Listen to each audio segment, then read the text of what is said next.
rahmat Allah, kemudian dapat nurul iman, cahaya dari keimanan. Mudah-mudahan kita dapat rahmat Allah, dapat cahaya keimanan diberikan oleh Allah Subhanahu wa taala kepada kita semua. Pindahnya kita dari satu keadaan kepada keadaan yang mulia adalah termasuk dari salah satu karunia Allah yang menyebabkan sebab dari salah satu Allah mengampuni dosa kita, menghapus dosa dan kesalahan kita. Dalam sebuah isyarat sabda baginda Nabi mengatakan, as-shalah ila shalah, wal jum'ah ila jum'ah, wa ramadan ila ramadan mukaffiratun lima bainahunna idza jutunibatil kabair. Yang artinya, ujar baginda Nabi, apa kata beliau? Berpindahnya kita dari waktu sholat ke sholat yang satunya. Alhamdulillah kita semua insya Allah tadi seberataan sudah menunaikan sholat maghrib. Kemudian kita akan menunaikan sholat isya. Jadi sholat isya dulu kan di sini? Apa acara belum sholat isya atau sholat isya dulu? Sholat isya dulu. Nah, alhamdulillah maghrib kita sudah sholat, isya kita sudah sholat. Insya Allah besok subuh kita sholat lagi di sini. Dalam setiap harinya, kata baginda Nabi, ketika kita melewati setiap harinya dari pagi ketemu siang, dari pagi kita mulai dengan menunaikan sholat yang diwajibkan oleh Allah, sholat subuh. Kemudian kita bertemu di siang hari lagi, kemudian kita menunaikan sholat zuhur. Maka apa ujar baginda Nabi? Ini termasuk dari takfirud dunub, penghapusan dosa. Maka jikalau di antara subuh dan zuhur kita melakukan dosa atau kesalahan, baik sengaja ataupun tidak, tanpa dengan unsur meremehkan. Berbeda lagi kalau seseorang yang meremehkan dosa sekecil apapun, maka dosa itu menjadi dosa besar. Lain lagi urusannya, Rena. Nah, maksudnya ketika seseorang dia tidak sengaja ataupun kalah dengan hawa nafsunya, kemudian dia melakukan salah satu maksiat yang sehingganya mungkin Allah murka kepadanya, kemudian dia tutup dengan sholat zuhur, maka karena keberkahan sholat zuhur ini, kata baginda Nabi, sebagai penghapusan dosa. Alhamdulillah, subuh sudah kita sholat tadi, zuhur, sholat asar, maghrib, isya. Maka kata baginda Nabi setiap harinya, maka itu sebagai bentuk penghapusan dosa. Ini penghapusan dosa setiap hari. Kemudian apa ujar baginda Nabi di dalam sambungan hadisnya? Wal jum'ah ilal jum'ah. Dari Jumat ketemu Jumat, khususnya bagi mereka yang laki-laki yang menunaikan sholat Jumat, kemudian ketemu lagi di minggu depannya sholat Jumat, maka selama satu minggu ketika salah seorang melakukan maksiat karena berkah dua sholat Jumat yang dia tunaikan, maka itu sebagai bentuk juga penghapusan dosa. Kalau tadi penghapusan dosa setiap hari sebanyak 5 kali, kemudian ada penghapusan dosa setiap minggu dari Jumat ketemu Jumat. Kemudian ibu-ibu nanya, terus kalau kita yang tidak sembahyang Jumat gimana, Bib? Maka kata ulama, ibu-ibu yang ingin mendapatkan pahala dari sholat Jumat, dia menunaikan sholat zuhur berjamaah dengan suaminya atau dengan keluarganya. Kemudian dia meminta kepada Allah pahala dari ibadah sholat Jumat, maka terubahnya sholat zuhur yang dia lakukan juga pahalanya seperti sholat Jumat, yang mana juga dia mendapatkan bagian ampunan Allah ketika dalam satu minggu pada hari Jumat ketemu Jumat dia menunaikan ibadah sholat zuhur. Ini bentuk penghapusan Allah selama satu minggu. Kemudian apa yang disyaratkan oleh baginda Nabi, wa Ramadan ila Ramadan, dari bulan Ramadan ketika di tahun sebelumnya kita sudah menunaikan ibadah puasa selama 1 bulan penuh, dan insya Allah kita akan sisa 1 bulan lagi atau 1 bulan setengah 1 bulan lebih beberapa hari kita akan memasuki bulan Ramadan. Maka apa kata baginda Nabi? Ketika tahun sebelumnya kita menunaikan ibadah puasa selama 1 bulan penuh, kemudian kita masuk ke bulan Ramadan lagi, maka ini sebagai bentuk penghapusan dosa selama 1 tahun. Maka sungguh rugi bagi seseorang yang setiap harinya dia berdosa, kemudian dia tidak mendapatkan ampunan Allah, yang maksudnya dia melalaikan ibadah sholat. Fal-iyadu billah, setiap harinya Allah wajibkan dirinya, Allah mengingatkan kita dalam panggilan adzan. Ketika adzan berkumandang, maka ingatlah bahwa itu adalah panggilan Allah. Ingatlah bahwa itu peringatan Allah, bahwa diingatkan kita untuk menunaikan kewajiban yang diwajibkan oleh Allah dalam menunaikan ibadah sholat.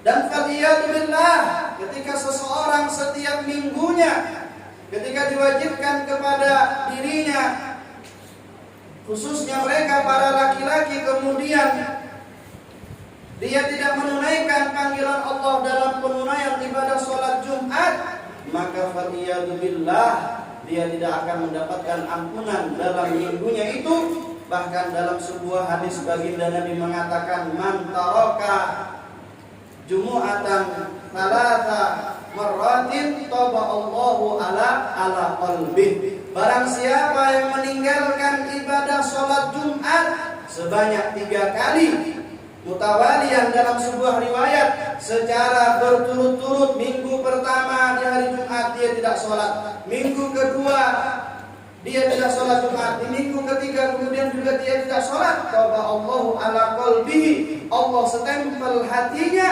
mab'udun an rahmatillah, jauh dari rahmat Allah, wa an maghfiratihi, dan dari ampunan Allah. Waliyadzubillah.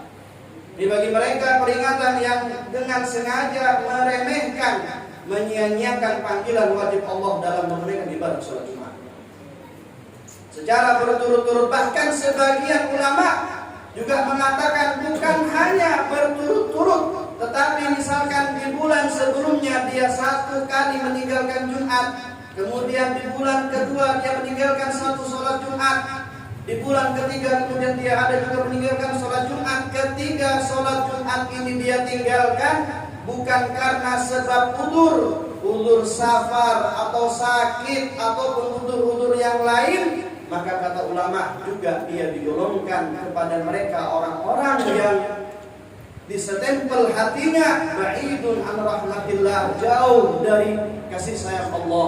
Waliyadzubillah. Bahkan kemudian apa kata baginda Nabi? Bagi seseorang yang dia melalaikan ibadah puasa, dia meninggalkan ibadah puasa, kemudian mungkin dia meninggalkan ibadah puasa karena udzur, kemudian dia tidak membayarnya sampai detik ini, sampai bertemu bulan puasa setelahnya, dan dia tidak membayar hutang puasanya, faliyadzubillah, dia tidak mendapatkan jaminan ampunan dari Allah Subhanahu wa taala selama 1 tahun.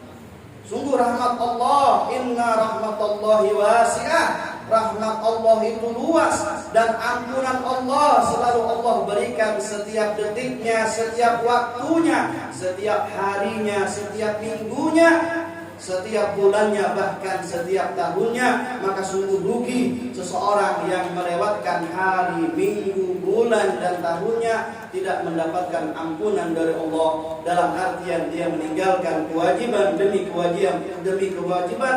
Waliyadzubillah. Mudah-mudahan dengan hadirnya kita di tempat yang mulia ini, dengan niat yang mulia ini, dengan mengagungkan dari syiar Allah, dengan kita merayakan peristiwa Isra wal Mi'raj, Allah memberikan semangat dan kekuatan ke dalam diri kita semua untuk menunaikan kewajiban demi kewajiban, menunaikan ibadah sholat, menunaikan ibadah sholat Jumat, menunaikan ibadah sholat puasa, menunaikan ibadah puasa, dan mengeluarkan zakat, dan semua kewajiban-kewajiban yang diwajibkan oleh Allah. Berikanlah semangat ke dalam diri kita semuanya untuk menunaikan hal itu. Amin amin ya rabbal alamin. Hadirin hadirat yang dimuliakan oleh Allah, dalam hidup yang diberikan oleh Allah, tidak terlepas musibah kadang menimpa diri kita. Kemudian Al-Imam Al-Ghazali pernah mengingatkan kepada kita musibah itu ada dua macam.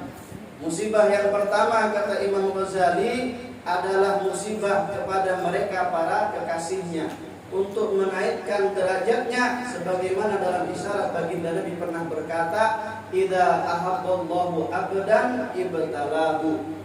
Ketika seorang hamba dicintai oleh Allah, Allah akan menguji dirinya, dinaikkan derajatnya, dikuatkan keimanannya ketika dirinya bersabar dari ujian.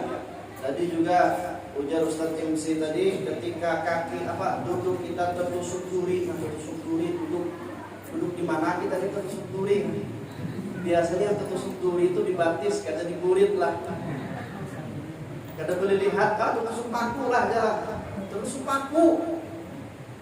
Berkarat pulang pakunya, bisa tetanus jelas. Ada sebuah ungkapan dalam sebuah hadis mengatakan, ma yusibul muslimu min ada hatta syaukatu yushaquha illa ghafarallahu khatayahu wa rafa'at darajatahu. Ai kama qala Rasulullah sallallahu alaihi wasallam. Apa kata baginda Nabi?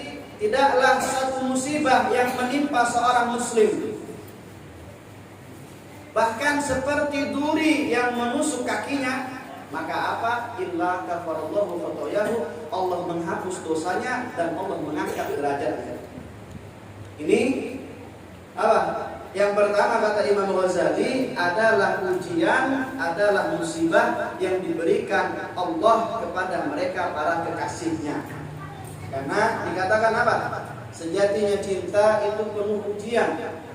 Tetapi ketika orang yang betul-betul cinta kepada seseorang, maka sebesar apapun ujian tersebut, maka dia pasti akan bersabar menerimanya dan melewatinya. Ketika kita memang betul-betul cinta kepada Allah, ketika kita memang betul-betul cinta kepada Rasulullah sallallahu alaihi wasallam, sesulit apapun kita bangun subuh untuk menunaikan sholat subuh, sesulit apapun, secinta apapun kita kepada dunia yang kita dapatkan, kita akan menunaikannya, kita akan mengeluarkannya, kita akan mensedekahkannya karena Allah, karena Rasulullah misalkan. Sesakit apapun kita, misalkan mengamalkan sunnah-sunnah baginda Nabi, tetapi kalau memang betul itu cinta kita kepada Rasulullah, maka sesulit apapun kita pasti akan mengamalkan yang dilakukan oleh baginda Nabi Muhammad SAW. Cinta penuh dengan pengorbanan, cinta penuh dengan ujian. Maka barang siapa yang telah melewati pengorbanan dan ujian tersebut, maka itulah dia mendapatkan hakikatul mahabbah.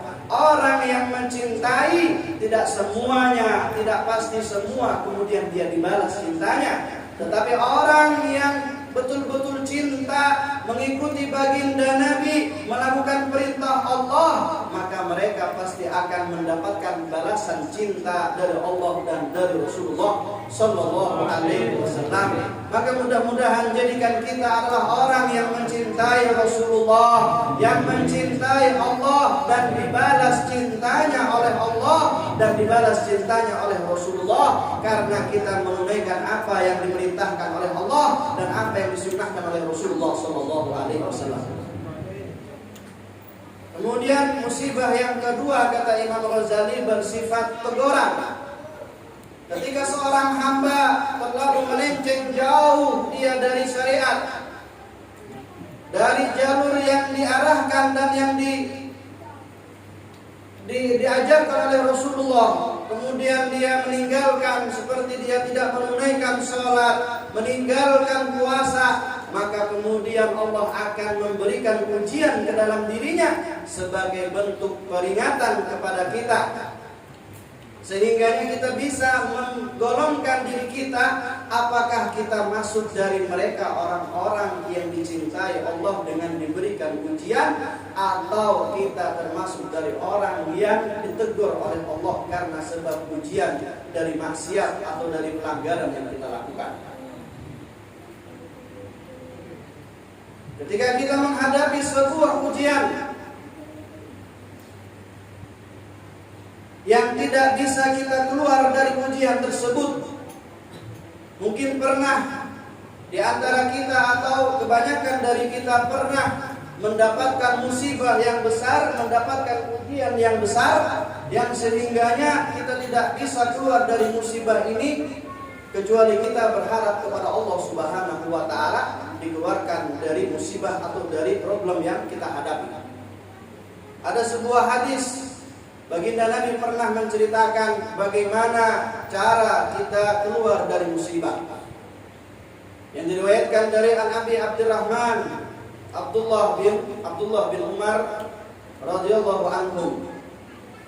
Qala Rasulullah sallallahu alaihi wasallam, intalaqa thalathatu nafarin hatta awahumul mabitu ila gharin fadkhalu fanhadarat sakhratun minal jabali fasuddat alaihimul ghar. Wa qalu innakum la yastati'una al-khuruj min hadhihi as-sakhrah illa an tad'u Allah bi shalihi a'malikum. Ini hafalan ulun yang kedua. Semalam yang pertama.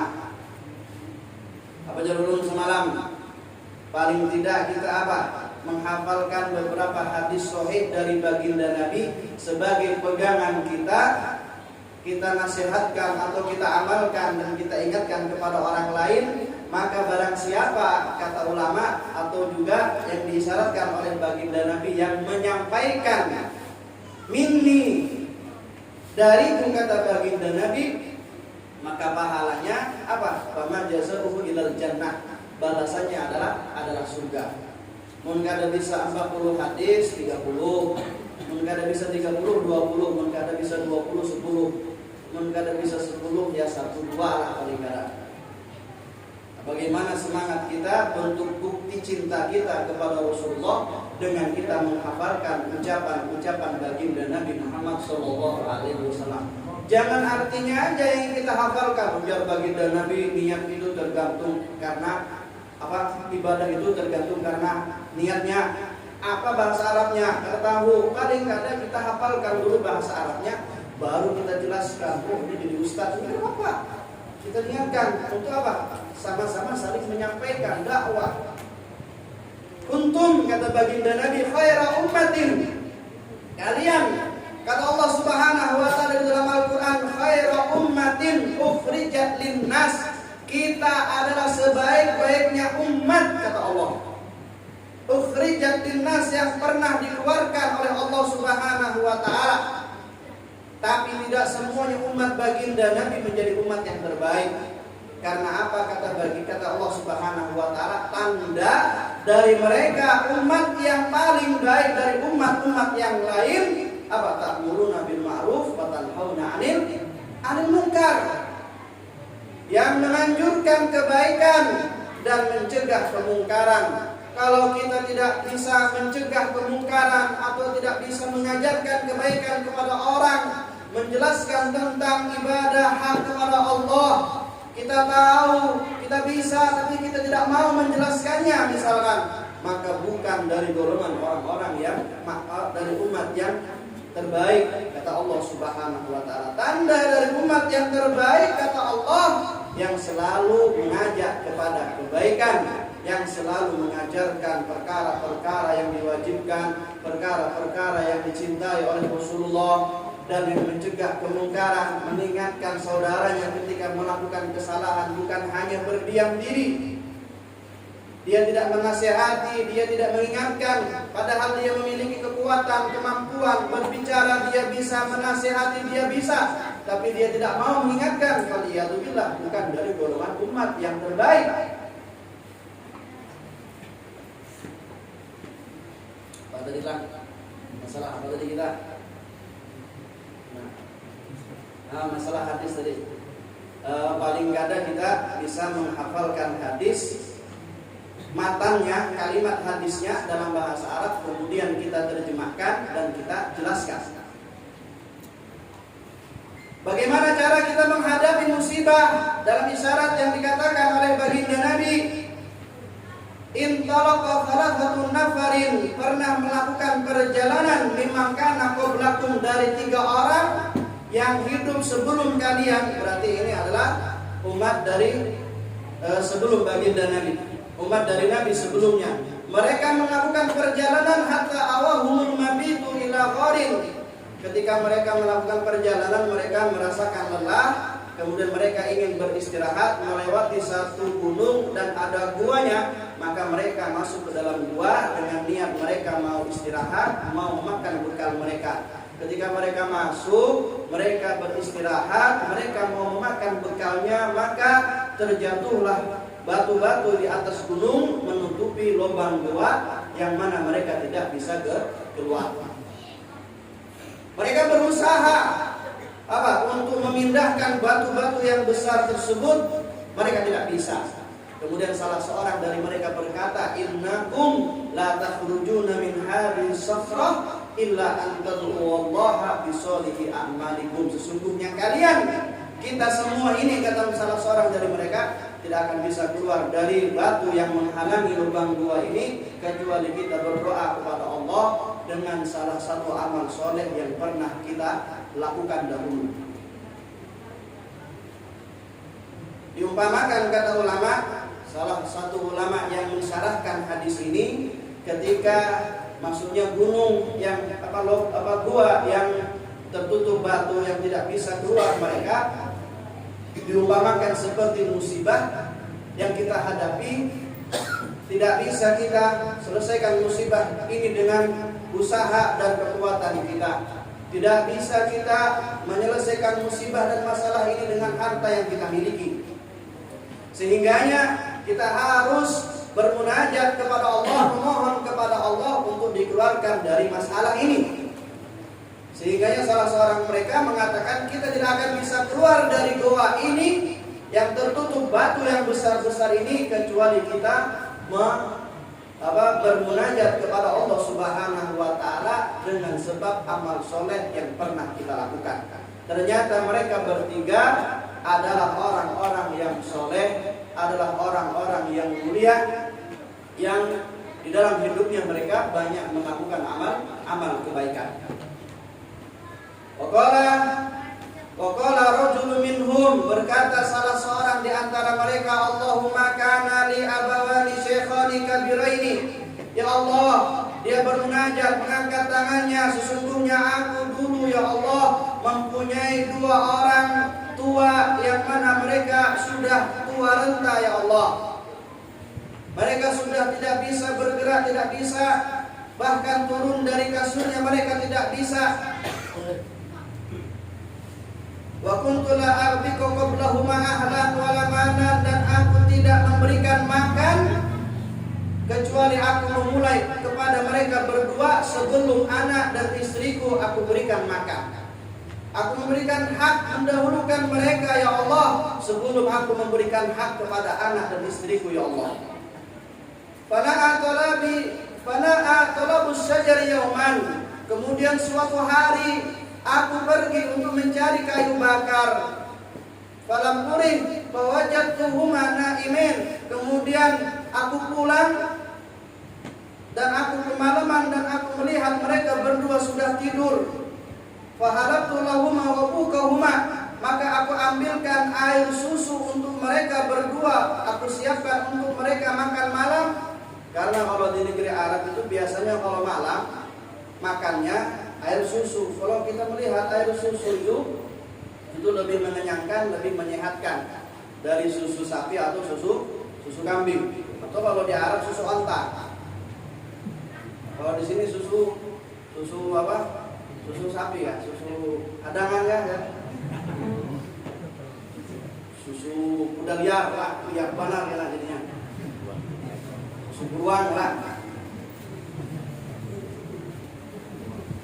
Maka kemudian Kemudian orang ini berkata, yang pertama ini berkata, aku ambilkan, aku perahkan air susu untuk mereka berdua. Kemudian aku mendapati mereka berdua masih tidur. Aku tidak mau membangunkan mereka. Aku menunggu di hadapan mereka, menunggu sepanjang malam sampai mereka terbangun. Sampai subuh mereka baru terbangun, sedangkan anak dan istriku menunggu jatah mereka. Aku tidak memberikan kepada mereka sebelum aku memberikan kepada kedua orang tuaku. Ketika mereka terbangun, aku minumkan air susu kepada mereka berdua.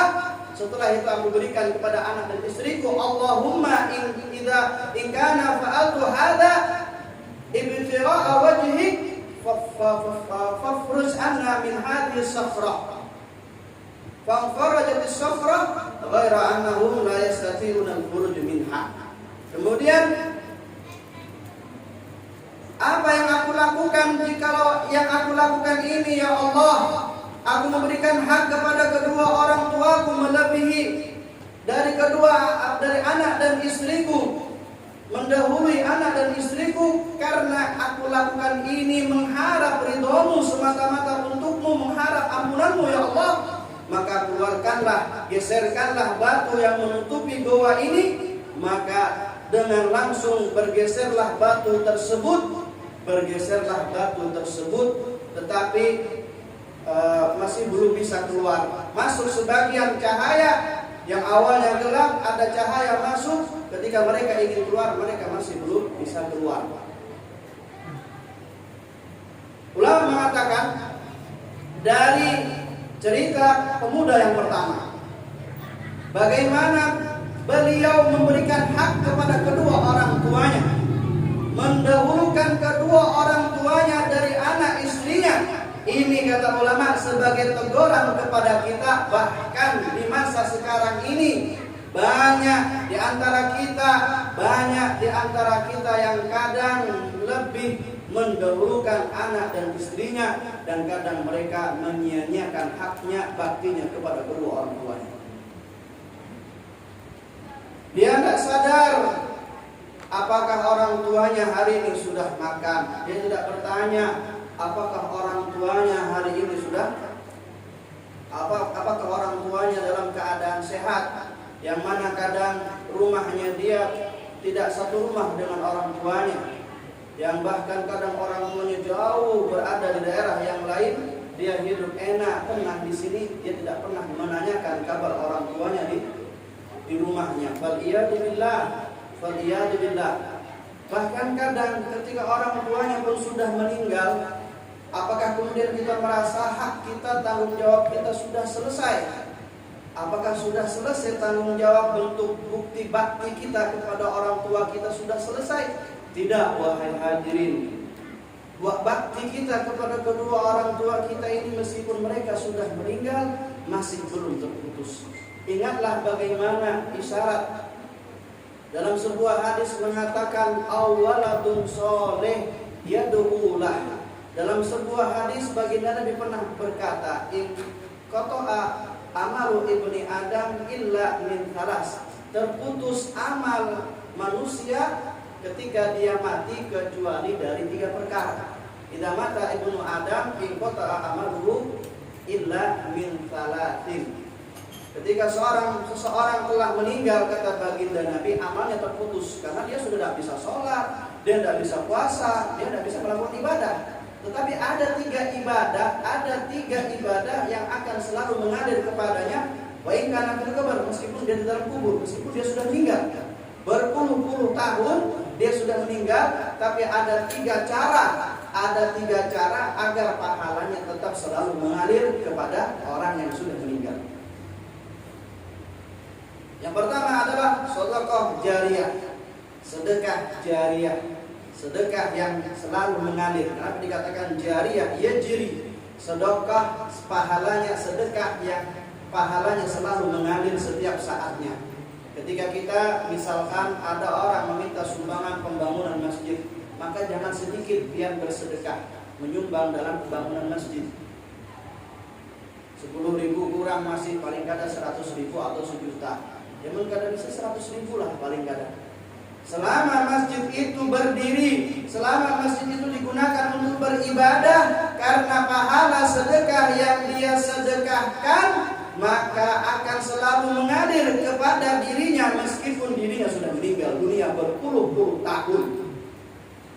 Ini dikatakan sedekah jariah. Apalagi kalau kita punya tanah, kita wakafkan untuk masjid. Selama masjid itu berdiri, selama masjid itu digunakan untuk beribadah, maka semua pahala orang yang menunaikan ibadah di dalam masjid tersebut, pahalanya akan diberikan kepada orang yang mewakafkan tanahnya. Makanya kalau kita mau menyumbang dalam urusan acara seperti ini, atau dalam bentuk bakti sosial, atau seperti pembangunan masjid, atau pembukaan majelis, atau pondok pesantren, jangan sedikit kita menyumbang. Karena apa? Itu akan menjadi bekal pahala kita yang akan selalu mengalir sampai hari kiamat. Selama tempat itu digunakan untuk ibadah, yang mana juga kadang sedekah jariah ini bisa kita keluarkan dengan misalkan kita ada anak tetangga, dia masya Allah semangat untuk belajar. Kemudian kita punya harta, kita sekolahkan dia, kita pondokkan dia, atau masukkan ke pondok tahfidz. Maka anak itu ketika dia menghafal Al-Quran, ketika dia belajar menuntut ilmu, kemudian ilmunya dia sampaikan, dia ajarkan, kemudian ilmunya dia ajarkan kepada orang lain. Dari 1 ada 10 mendapatkan keberkahan dari ilmu anak itu misalkan, maka akan berlipat ganda, akan bertambah banyak pahala sedekah jariah yang kita keluarkan. Itu yang pertama. Yang kedua, au ilmun yuntafa'u bihi, atau ilmu yang pernah kita ajarkan kepada seseorang. Misalkan ada satu orang dia tidak bisa baca Al-Quran, kita ajarkan dia baca Al-Quran. Ada satu orang sholatnya masih banyak yang tidak paham, dia ajarkan, dia jelaskan dari caranya niat, dari caranya baca Al-Fatihah, dari semua hukum dan syarat di dalam sholat dia ajarkan sampai orang itu menunaikan sholat. Karena sebab apa yang dia ajarkan, maka selama orang itu sholat, maka pahalanya akan mengalir kepada dirinya. Dan yang ketiga, apa kata baginda Nabi? Au waladun sholeh yad'ulah, atau dia punya keturunan anak yang soleh. Baginda Nabi mengisyaratkan waladun, bukan hanya waladun saja, bukan hanya anak saja, tapi Rasulullah mengingatkan, mengajarkan kepada kita anak yang soleh itu bagaimana, kata baginda Nabi. Anak yang soleh yang selalu mendoakan kedua orang tuanya. Meskipun berpuluh-puluh tahun orang tuanya sudah meninggal, tapi dia punya anak soleh yang selalu mendoakan dirinya, setiap harinya menghadiahkan Yasin, menghadiahkan bacaan tahlil. Setiap selesai sholat dia mendoakan kedua orang tuanya, paling tidak mengucapkan Rabbighfirli wa liwalidayya warhamhuma kama rabbayani shaghira. Paling tidak itu yang diucapkan sebagaimana yang disyaratkan oleh Allah di dalam Al-Quran. Dia mendoakan kedua orang tuanya selepas menunaikan ibadah sholat. Maka bukti kalau kita adalah orang yang soleh, kata seorang ulama, kalau kita ingin melihat atau ingin tahu kita ini orang soleh atau tidak, dari apa? Bagaimana caranya? Yaitu dengan dengan tanda kita selalu mendoakan kedua orang tua kita setiap harinya, bahkan setiap selesai menunaikan sholat 5 waktu. Inilah bukti kalau kita adalah orang yang soleh, adalah anak yang selalu mendoakan kedua orang tuanya.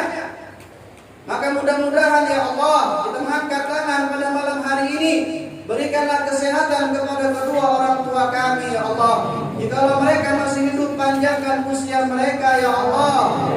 Jikalau mereka sudah meninggal ya Allah, ampunilah dosa-dosa mereka ya Allah. Terima semua amal ibadah mereka ya Allah, dan jadikanlah kuburan mereka menjadi taman-taman surga dan dijauhkan dari siksa azab kubur. Amin amin ya rabbal alamin. Inilah tanda kalau kita adalah orang yang soleh, yang selalu mendoakan kedua orang tuanya setiap harinya.